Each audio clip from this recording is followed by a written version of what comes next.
you all very much. I appreciate you bearing with us. If you can just give me one more minute. Let me have you all approach, please.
thank you all for bearing with us. If you'll give her your attention, please. Thanks for your patience.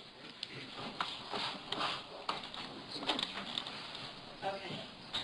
So what I was talking about was basically I'm going to be discussing the death penalty, second phase of the trial if it gets there. Obviously, we're talking about two choices, life or death. That's it. If that's where you're coming from, if you finish the first phase, the second phase, those are the only two choices. There are no such thing as lessers in the penalty phase of a first-degree premeditated murder trial. You have those two options and those two options only. Now, like I said earlier, that we respect your personal opinions, we respect that you have life experiences that you brought in here, and we also know that the law is going to instruct you to please leave them out the door. And to not take that lightly, because this is not a light case, is what my point is to all of you, that there are some individuals in this room that as much as we may want to request that you leave everything outside that door, that we understand that your makeup is not going to allow you to do that. And it may be in the first phase, it may be in the second phase. My concern is, if everybody follows the law and says their opinions, feelings,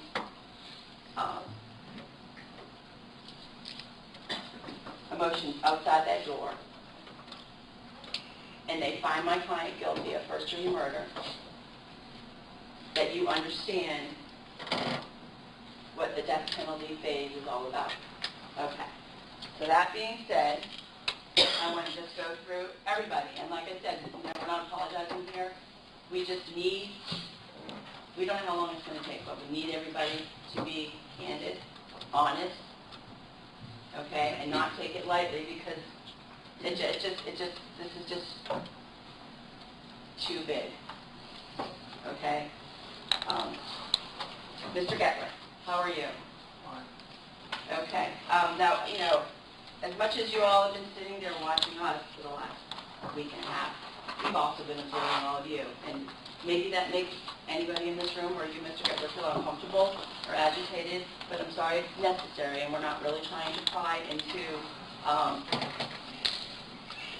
your personal beliefs and thoughts, but we are.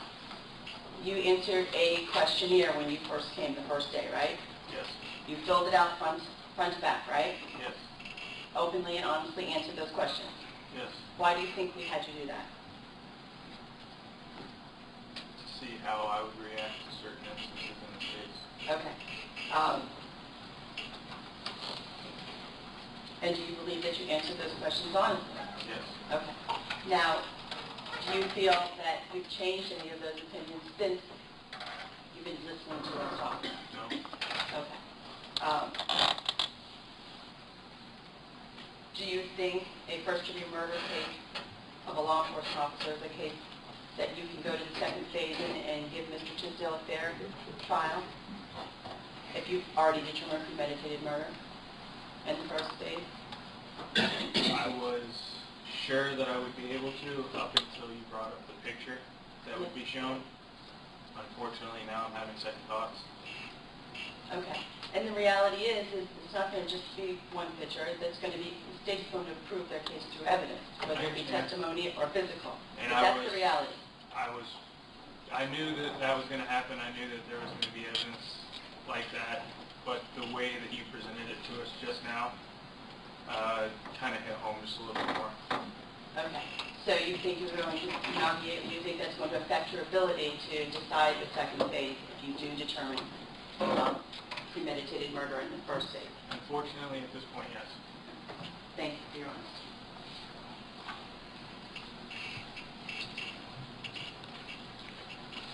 Ms. Roberts, how are you? Okay. You,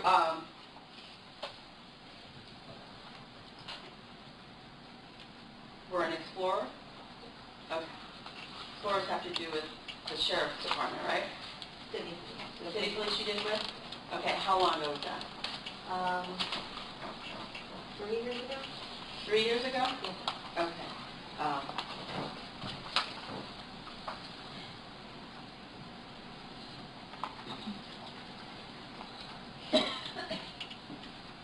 Anything about the case that you think that now, after you just speak a few minutes have spoken, that makes you think you might have second thoughts about being impartial in the second phase? And we talked a lot about, with Mr. Backetall, we talked about everyone's ratings. Does everybody know what they are? A, B, C, D, or E? Everybody raise your hand if you know what you are. Everybody, some people don't know what they are. I don't. We talked about it at length. Mr. Weiner? I'm sorry. A, B, C, D, or E? You mean on the questionnaire? Okay. Okay. So everybody knows what they wrote. Everybody can obviously read if they read the questionnaire and filled out the answers. So what I want to propose to the rest of you, while you're all sitting there getting bored, maybe daydreaming because you don't think that this question applies to you, because my questions pretty much may apply to every single person in this room, depending upon if I ask it to you or not. But what I want everyone to be thinking about, because I am going to be asking everybody, is if they're willing to, in the second phase, when they're making a decision, an individual decision of recommending life or death, okay, I'm going to ask everybody, on a scale of 1 to 10, where you are. And for those of you that are C, that think I'm in the middle, and those of you that are 5 that think they can't do anything but choose life, and the ones that are on the 10s that think that death penalty is the only appropriate, I want everybody to be thinking about situations or circumstances where you think, 1, warrant the death penalty, or 2, warrant a life sentence. What mitigators you may want to determine or be presented with. Mr. Backetall gave you a bunch of hypotheticals, threw a bunch of facts out there about things. But I want to know individually what matters to you when you're going to be faced with deciding somebody's sentence recommendation, whether it be life or death, and what's going to take for you to hear and the mitigating and aggravating factors, okay? It's not going to be, the answer for you to say to me is it depends upon the circumstances. You're going to already have decided first-degree murder, person is guilty. Okay, so you already know the facts, you've already seen all the photographs, you've already got all the evidence, you already decided it wasn't an excuse, it wasn't a mistake, there is no insanity defense, okay, there was no accident. So all these issues that we're talking about potentially hypotheticals about principal, didn't shoot the trigger, wasn't the person that had the gun in the convenience store, none of that comes into play. When you get to the second phase, you're going to have determined premeditated murder. And I want to know what mitigating circumstances you think are important to you if you're going to go one way or the other. And it can't just be the fact of the case. You're already going to know the facts of the case. So you've got the facts, and then what else is going to help you make a decision, whether it's the recommendation of life or death. Okay? So that's where we're at. Moving along to Ms. Aranda. How are you? Good, how about you? Good. You said you can follow the law, right? Yes. What are some important mitigators? I have to see the evidence and what went down that day for the murder to happen. And like we discussed in our one-on-one interview, I have to hear basically the aggravating and the mitigating parts to make my decision, and also follow the law to see which one outweigh the other. Okay, and do you have any examples of mitigation that you think that would be important about an individual's background and upbringing that you would put some weight on? Just to see if he has a criminal background, and the gun that he used, was it his, or how did he possess it? Also that way, that would play a part for me to make my decision as well. In the second phase? Yeah.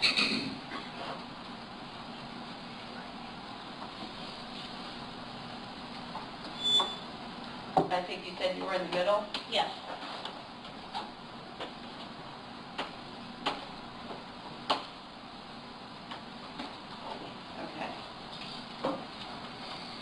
Mr. Moulton? Yes. How are you? I'm well. Yourself?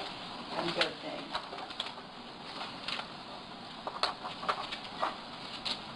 First degree been determined you're in the second phase. You said you could follow the law. Are you still there? Yes.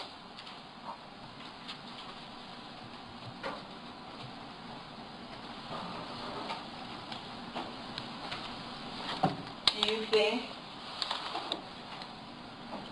that death is the correct sentence for somebody that's found guilty of killing a law enforcement officer? Judge, may we approach? Yes.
If you are instructed that a law enforcement officer is an aggravator in the second phase, would you be able to weigh any mitigating factors against that aggravator?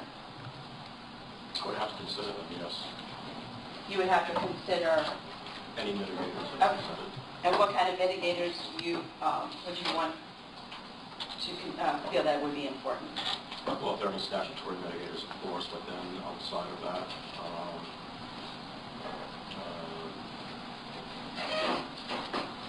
the options presented at the time of the crime, the history,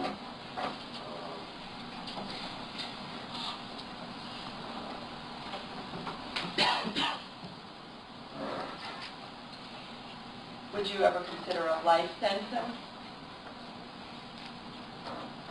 if an aggravator is a law enforcement officer as opposed to a death sentence? if the mitigators outweigh, yes. Okay. Now, when you say if the mitigators outweigh, you understand that the law, there's several different things for you to consider in the death penalty phase. And it's not just if the mitigators outweigh the aggravators that you find life. Okay? And this is where it gets a little bit, it gets confusing because we're going back and forth telling you all the law and consider and you may and you must. The law is going to be given to you. But we want to make sure that everybody understands it. If an aggravator is a law enforcement officer, and only one aggravator is proven, and mitigators are presented, and there's 15 mitigators presented, and hypothetically you determine that that one aggravator outweighs the mitigator, the 15 mitigators, you don't give them much weight, and you say, I believe that that aggravator outweighs those 15 mitigators based on your personal, individual analysis, right? You may choose the death penalty. Okay?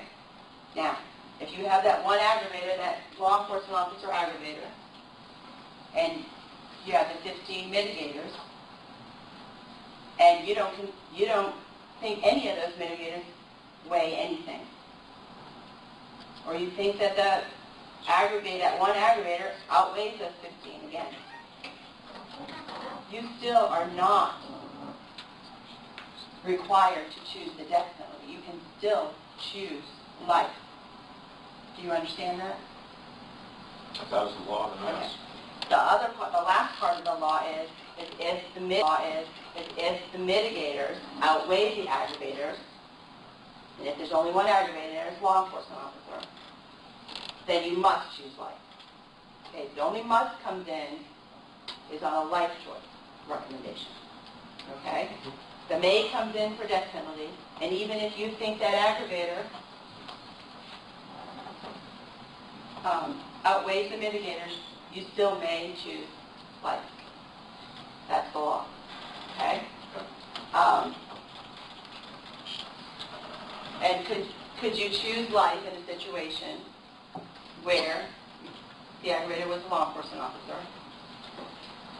and the mitigators don't outweigh the aggravators? Is that something that you would consider? Depending on the circumstances. Okay. Okay. Because, basically you said a few minutes ago that if the mitigators outweigh the aggravator, then you could choose life. Okay? So my question to you is if that the mitigators do not outweigh that law enforcement officer aggravator, if that's an aggravator, are you going to, could you consider the mitigators? If they do not outweigh, If they do not outweigh the aggravators? so in essence, if the mitigators are totally null and void and worthless. Because that's part of them. That's part of the law. The law says that the mitigators are going to be presented, the aggravators are going to be presented. You have to find that the aggravators have sufficient weight. The state has to prove beyond a reasonable doubt those aggravators. I'm saying to you, hypothetically, if an aggravator is a law enforcement officer, okay, and you get presented with the mitigators, the law says... Judge, I'm going to object. Can you approach? Yes, sir.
The law isn't exactly cut and dry. It's not black and white. It just gives you, as a juror in the second phase, lots of things to consider. Okay? And what I need to know from you is, in a case in which a law enforcement officer is an aggravator, and it is proven to you beyond a reasonable doubt, and you are presented with mitigators, are any of those mitigators, and those mitigators do not outweigh the aggravators, will you still consider mitigators in your decision-making to weigh, or are you automatically going to sway one way? I would always consider the mitigators, but then the relative merit will be depending upon the evidence presented. Okay, and you're going to follow along? Yes. Thank you. Mr. Kyneton. Hi.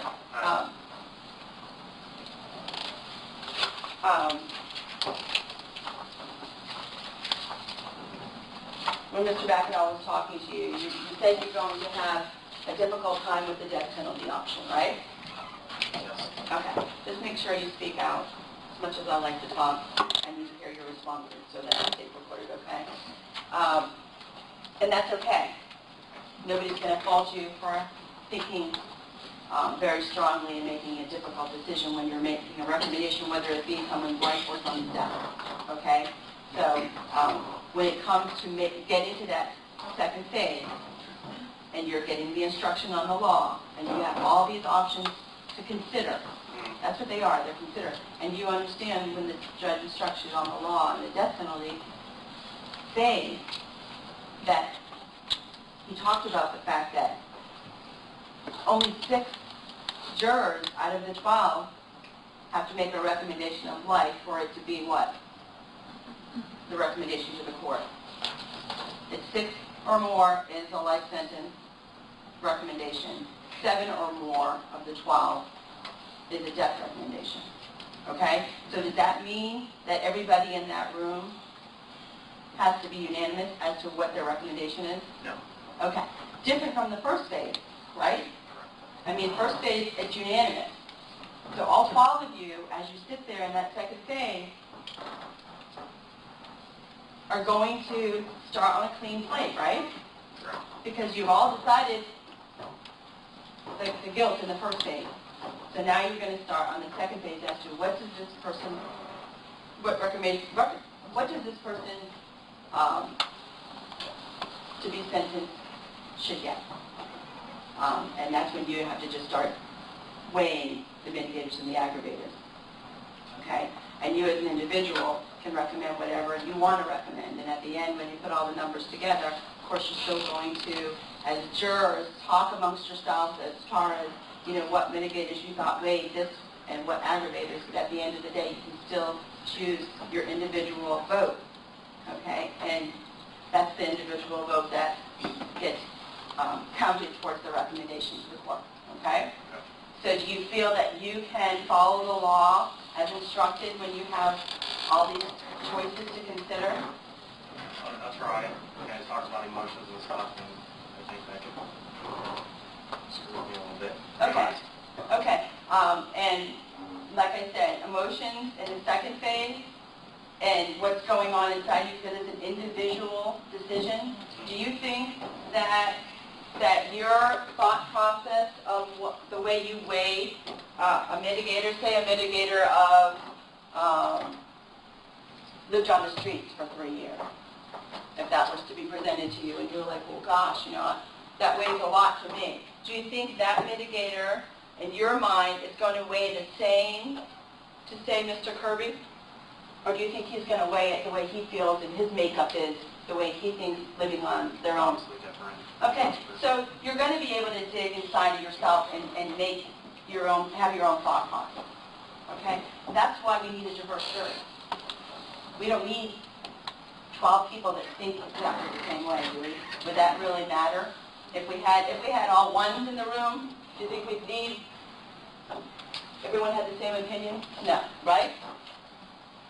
We want people that have different opinions, so you can come to a fair and impartial jury decision, recommendation. Okay? Okay. So do you think that even though it's a difficult decision, that you can potentially set aside that ultimate thought that you're going to be making a decision? Which decision is even easier? Is it easier to make a life sentence than a death sentence, knowing that person is never going to be outside in the community ever again? Do you think one is easier than the other?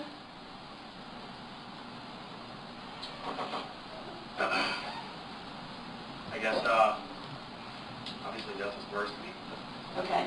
Well, both life without parole and the death penalty are both the maximum sentence in this case. Okay? That's the law. There's no one lesser than the other. They're both considered maximum sentences. It's just whether or not the jury makes a recommendation as to life or death. Okay? The jury are the peers that make that decision. Okay?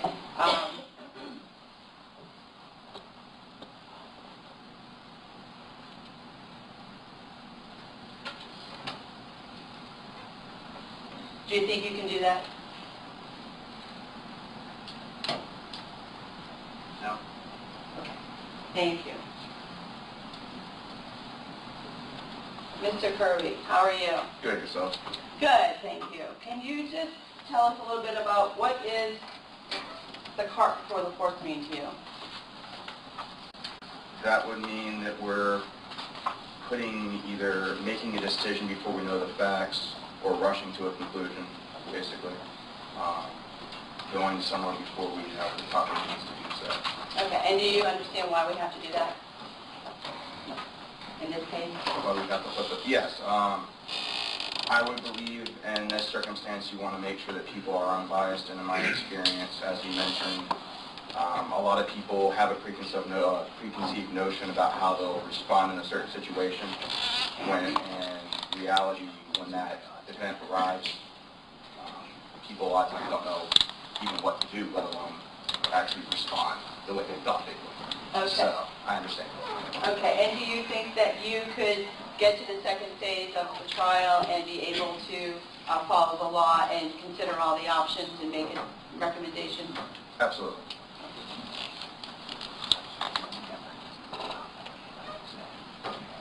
Ms. Halstead, same question. Can you get to the second phase? Yes.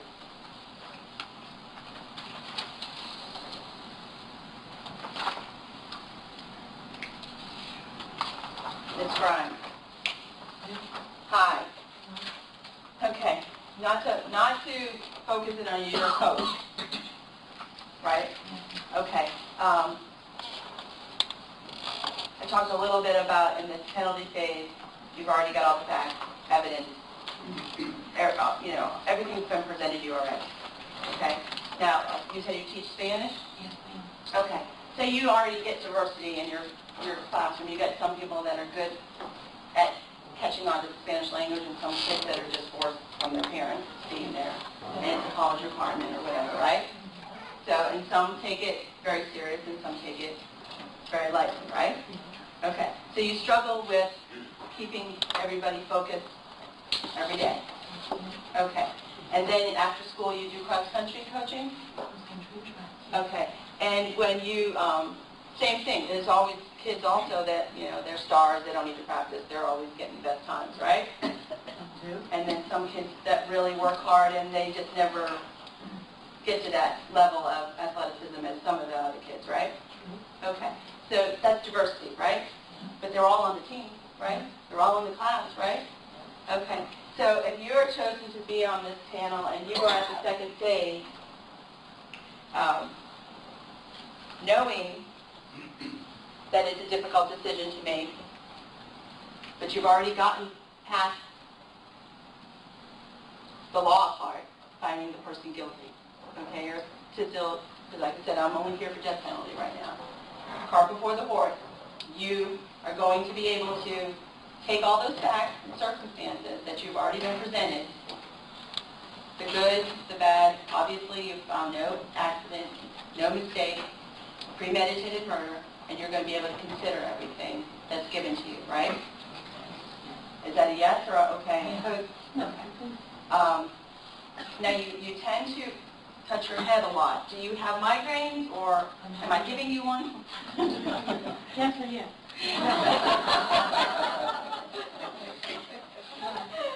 I'm seeing the doctor and trying to figure out what's wrong. Okay. Well, honestly, though, do you think that that's something that might affect you for the process of this trial? Sitting on? It's a concern. It's a concern of yours. I'm having headaches, I'm dizzy and nauseous. Okay. And obviously, all those things are personal to you, and we don't want to make them worse. But at the same time, but if it's going to weigh on your ability to sit and pay attention 100%, we need to know about that. Okay? No, I'll be back in school. You'll be back in school, so you're like most people. They have to live with it anyways, right? Okay. But unfortunately, since we're deciding somebody's life here, I don't know if I necessarily would think one is equal to the other. Okay. So do you think that it would potentially interfere with your ability to sit on the case, the length of the case, and decide the case? It's going to be long, yes. Okay, well, we don't know how long it's going to be. We could love to sit here and make you open-ended promises, but it's just not something that we can do considering the serious nature of the case. Okay? So, you believe it was, okay. Okay, thank you.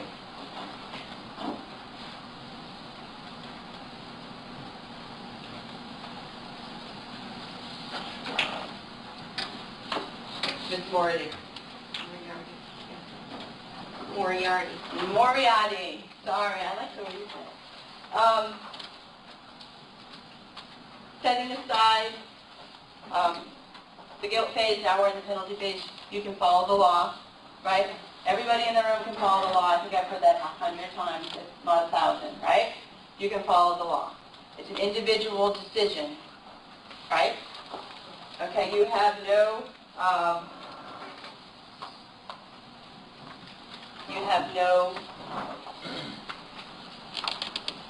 worries or concerns about weighing and considering the mitigation and the aggravation. No. I would say that after you describe some of the pictures, I think I would have difficulty looking at those pictures. Okay, well, that's going to be, that's a reality, okay? Like I said, this is not a petty theft at Walmart. This is a killing case where there is going to be a dead body, okay? And not only is it a dead body, but it's a 35-year-old, okay? Sometimes,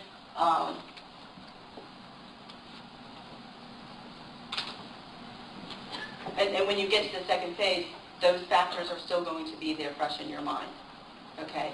Do you think that just based on, you know, we talked about the nature of the charges early on, but based on the nature of the charges again, now that you know that, like I said, it's easy to sit here and say follow the law, but when it comes down to it, this is a murder case, okay? You're going to see those things. You're going to hear testimony about all of the evidence, which is going to be involving photos. Are you saying that is going to affect your ability to maybe consider certain mitigators or aggravators in making your recommendation? It possibly could. I would have a lot of difficulty looking at the pictures. Okay, which is a requirement, okay, in order for you to make a decision in this case to keep an open mind. Do you think that based on what you just, the little bit of information that I've let you know, that would affect your ability to sit on this case and maybe a different case might be better for you? Possibly, yes.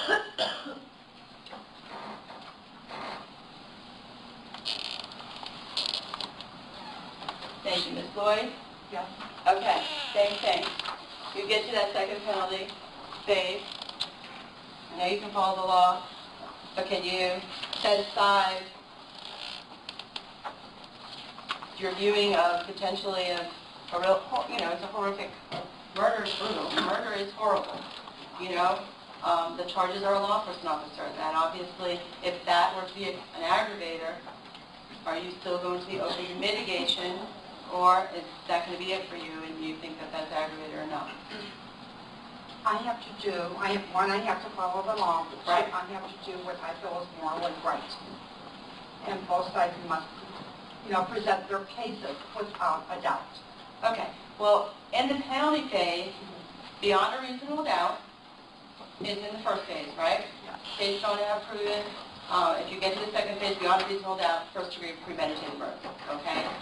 And I'm only really focusing on that count, because that's the count that would go to the penalty phase as far as the premeditated murder, okay? So you've already decided that. You're at the second phase, okay? The defense does not have the same burden of proof than the state does in proving aggravators. The state has to prove to you beyond a reasonable doubt the aggravators. The defense has to prove the greater weight of the evidence, okay? Basically, more likely than not, it's true, the mitigator that we present to you. Whether we present 20 or 2, okay? Are you going to hold the defense to a higher standard of proof than those mitigators? Because you just said that. No, I'm going to treat them both the same, equal. Okay. Equal's not good. State has the higher burden. Beyond a reasonable doubt is up here. Greater weight of the evidence is down here. They're not equal. Okay? Are you going to hold the state to their burden of proof? Beyond a reasonable doubt? Yeah. Okay. Are you going to hold the defense to their burden of proof, which is the greater weight of the evidence? Are you going to make them prove those mitigators higher, with a higher standard? You know, in the end, I have to do what I feel is morally right. Okay. And morally right, when you're instructed on the law, You have to weigh every option. okay. Are you going to be able to weigh the aggravators, weigh the mitigators? Yeah. And if the mitigators outweigh the aggravators, your recommendation would be what? Right. Okay. If the aggravators, now is that a may or a must? If the mitigators outweigh the aggravators?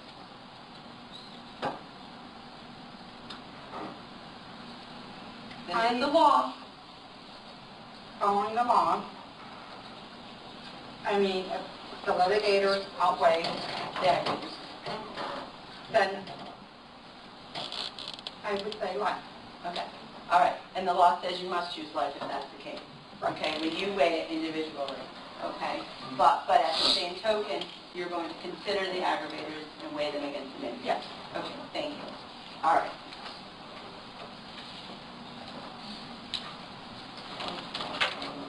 If you're instructed, Ms. Lloyd, that morally is not part of the law, are you going to be able to set that aside when you're weighing? Yeah. Okay. Ms. Stepling, how are you? Okay.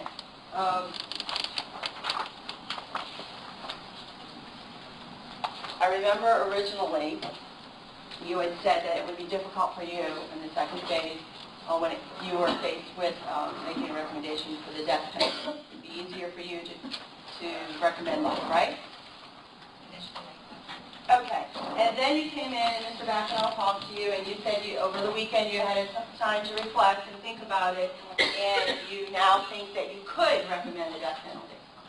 Well, what I said initially, I think I was going with my feelings, and I'm instructed not to go with my feelings. Okay. I need to, look at the facts and go with it. Okay. So, Okay, and my question to you is, in the second phase, okay, it's individual, it's not unanimous, right? You're following that line of information that we're feeding you. The education is just coming. You're going to be able to consider the facts when you make the guilt decision at the first phase, right? So you already know all the facts by the time you get to the second phase. Okay. But are you going to be closed to hearing any type of mitigation just based on the circumstances of the guilt? this would be way too much not to close my mind. Okay. I would not be close. Okay. So if you've made the decision, first degree premeditated murder, you're going to remember the facts, consider the facts, but you're also going to be open to hearing mitigation and aggravators, right? If I could not do that, I would tell you that. Okay. And you're going to be able to, at the end of the day, make a recommendation based on the law that gets instructed. Based on law. Okay. And it's going to be an individual recommendation, even if it's different than everybody else in that room, right? Because it doesn't have to be unanimous on the second phase, right? Okay. When you say mm-hmm, do you mean yes or no? All right, thank you.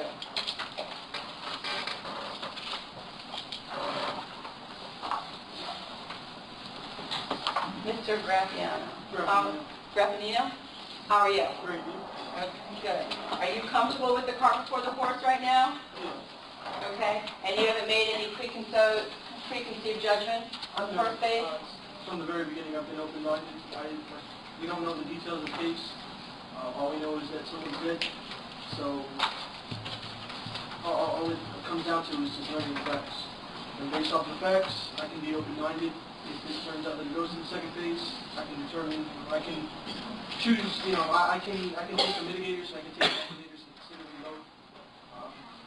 just because, you know, like you said, the aggravator of the police officer, just because that one, maybe, you know, the only one doesn't mean that that's the route I'm going to go to right off the bat. I'm going to consider all the options. Okay, thank you. Ms. Elia? Yes. Is that right? Yes. Okay, you're going to follow the law still, right? Yes. Okay.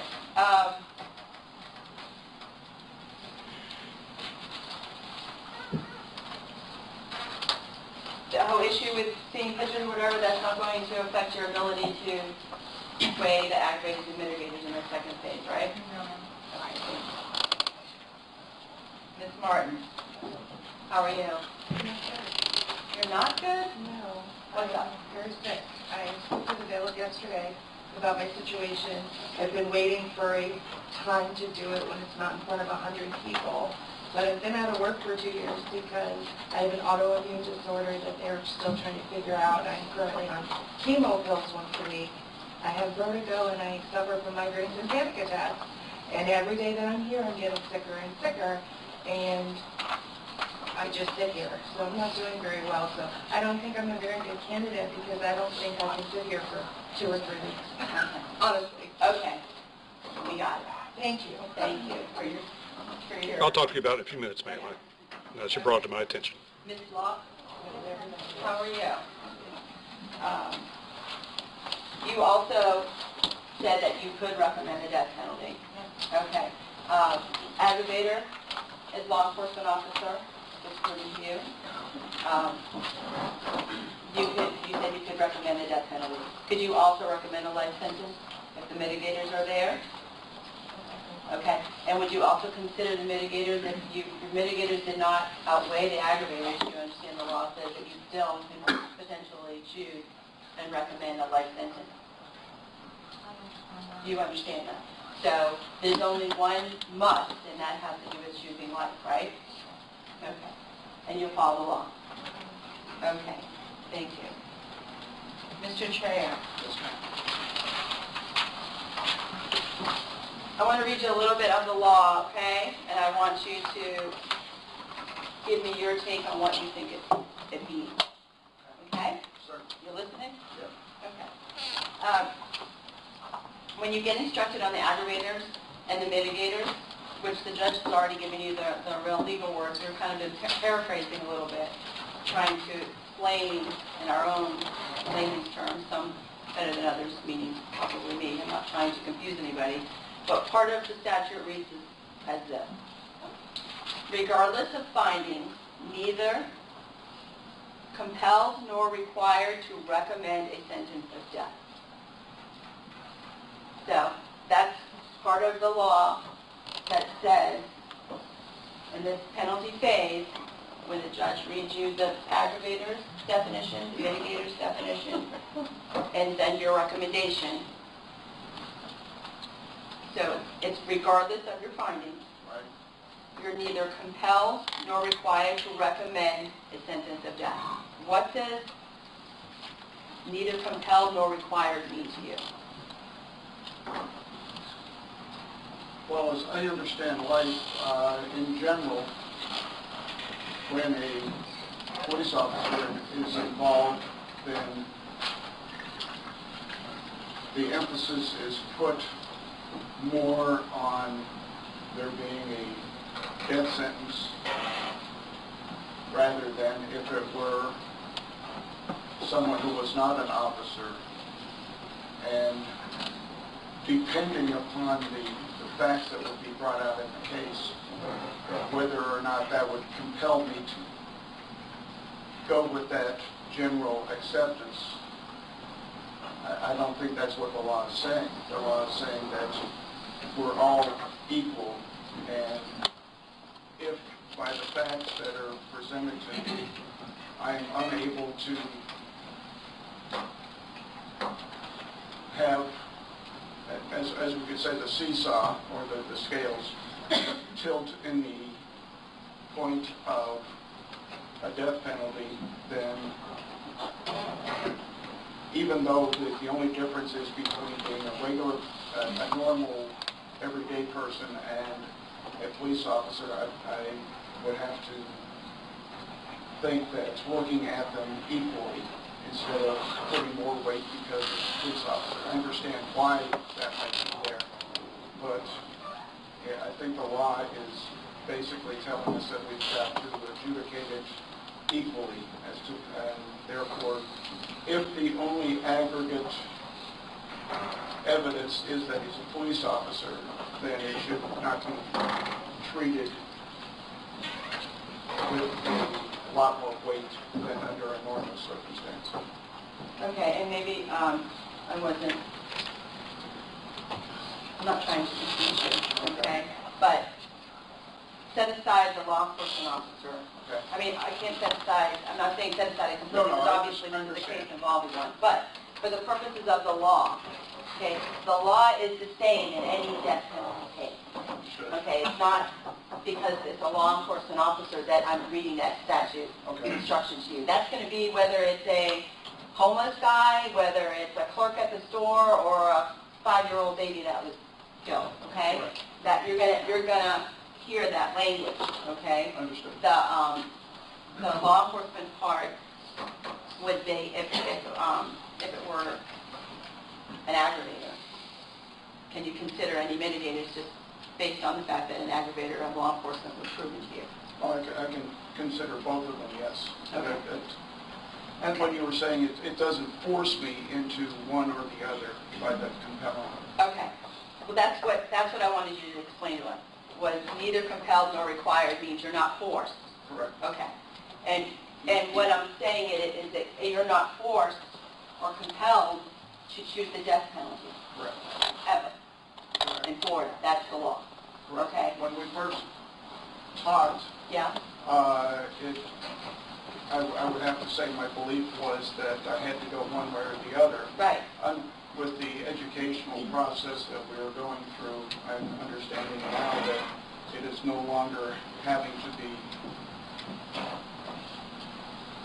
it can be a simple majority in either direction or a hung jury type situation. But we don't want a hung jury. Well, by hung jury I mean 6 and 6, Right. what you're saying. Right. There's no unanimous vote that's required. Correct. It can be unanimous, but That's it what I doesn't meant have by, to be. that's what I meant by hung jury, by not Okay. having either unanimous or majority. Okay. And where are you on that scale of 1 to 10? It would depend upon the evidence. Okay. Like I said, you've already got all the Well, facts.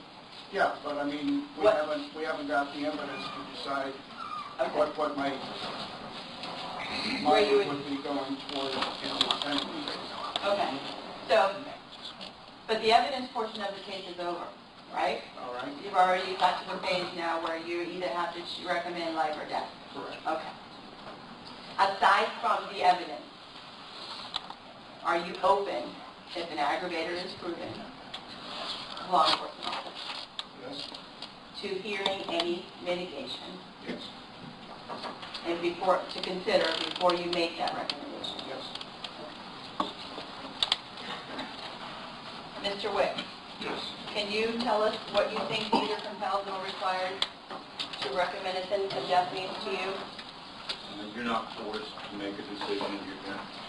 There's a lot of talk about doing things by the law.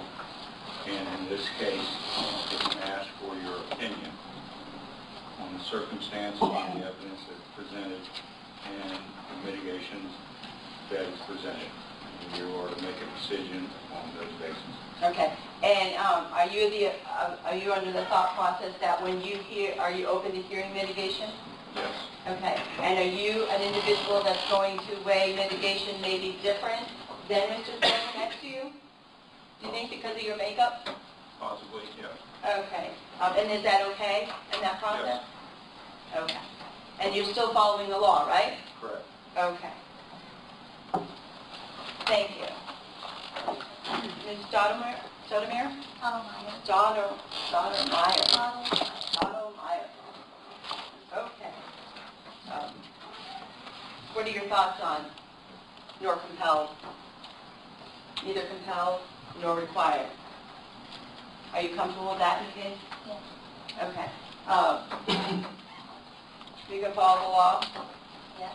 Okay. Now, your individual verdict is what's important in the second phase. You understand that, right? Are you going to be a type of person that can stand by your own individual recommendation? Yes. Okay. And weigh the mitigators and the aggravators?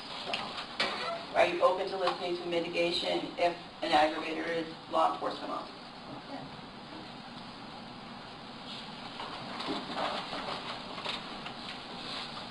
Ms. Moore, how are you? You open to following the law? Yes.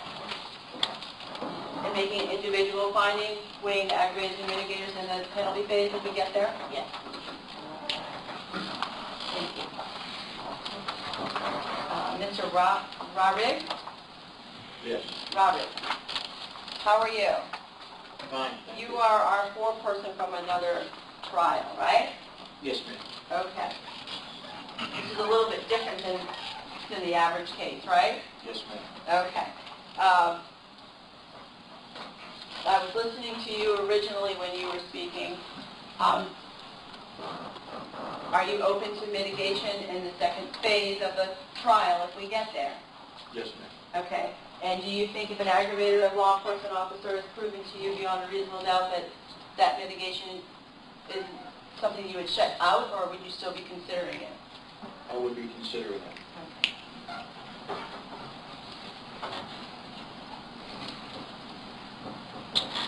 Thank you. Mr. Denmark.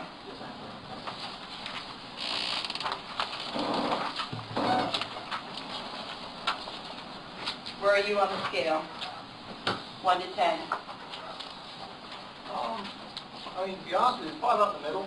Because, I mean, yes, you know, in a hypothetical situation where you're trying to put the cart in front of the horse. Right. But without being actually in that situation, you really don't know all the evidence and all, you know, both sides of the story. You're trying to assume it at this point. It's kind of hard to tell without hearing both sides. Okay.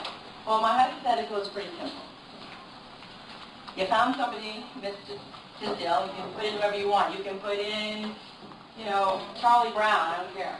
You're in a second phase of a death case in which you have found that person guilty of premeditated murder. Doesn't get any higher than that, right? We've educated you on that. Okay.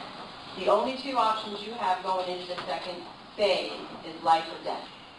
Right? Yes. Those are the two maximum sentences you can get. Right? Yes, ma'am. Both of them eliminate the person you just found guilty for being decided, right? Yes. One is more final. Do you find a life without possibility of parole a severe sentence? It's actually, I mean, I do believe it would be a way more, you know, more severe due to the fact that they got to sit and think about what they did, and the fact that they don't have a chance to do anything else everybody else does. Okay.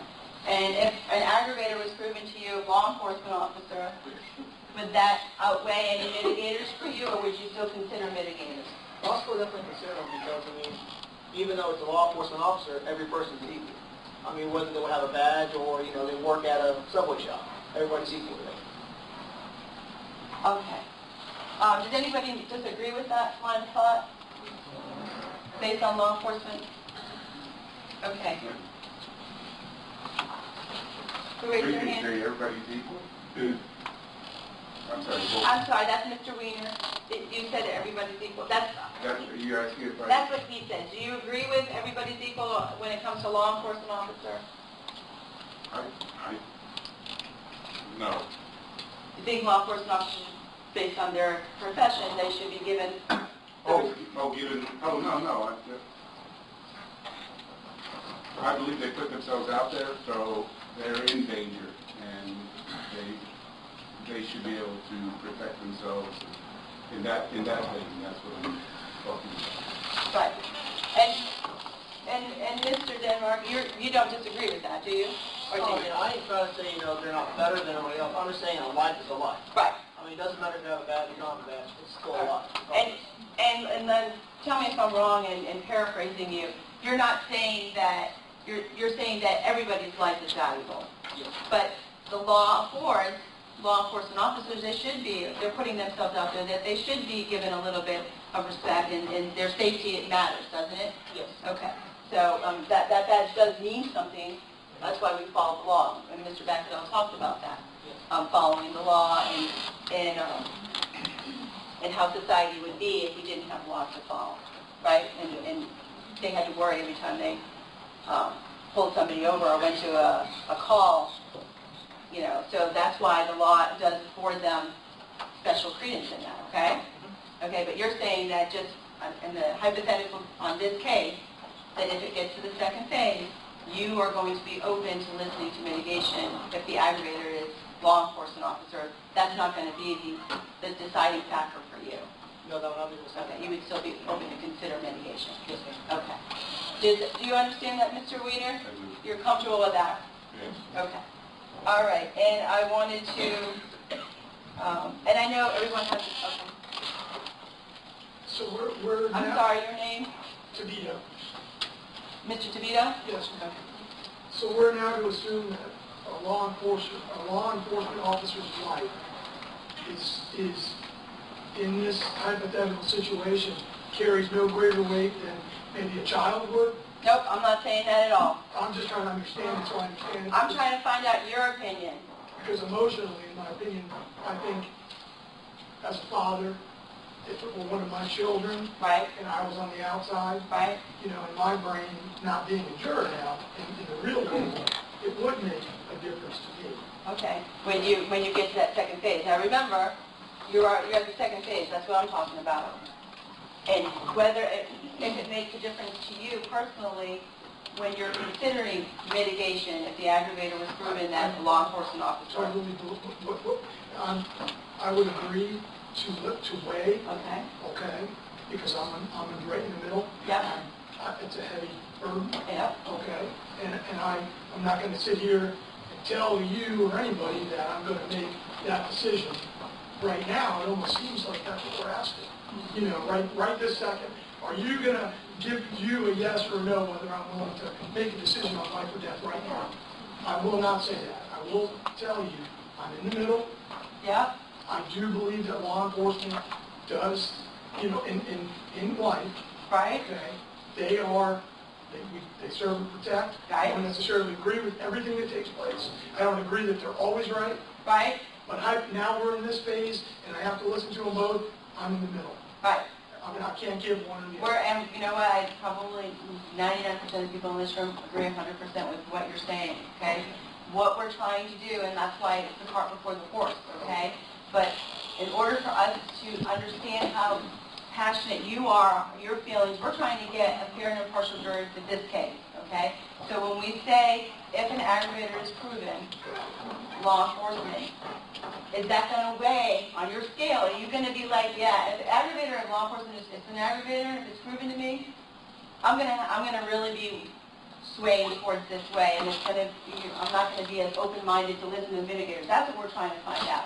We're not asking you to commit one way or the other to decide, because the second phase is really all about weighing, okay? And, you know, unfortunately, we have to do this now. We can't wait until a decision has been made whether or not we get to this. I do understand that. Okay. It's just, you know, because the question has been raised and it is a serious, you know, I just feel like as a juror, I'm Yep. here doing my, you know, duty to be Yep. here. Okay, does that decision mean that I'm any more